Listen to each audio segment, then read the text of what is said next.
Umepigiwa simu kutoka Hazina Dodoma Disemba 7, haukuweza kupatikana. Unahitajika kufika Hazina ndogo mkoa, au mpigie muhakiki mkuu wa mafao Mheshimiwa Musa Nyonyoma kwa taarifa zaidi. Wanaweka na namba yake ya simu. Sasa kuna mzee akiona hii moja kwa moja kashatapeliwa. Yaani hata ufanye nini hapo ameshatapeliwa.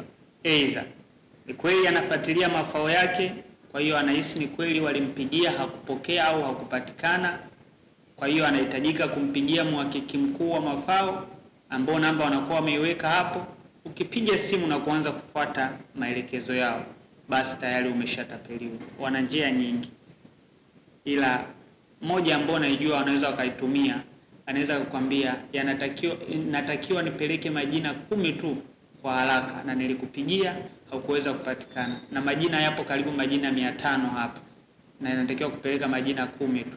Sasa kibinadamu, kama una 500,000 au kama una 1,000,000 au kama una shilingi ngapi, anataja kiasi ambacho anajua utaweza kukitoa au anahisi unacho.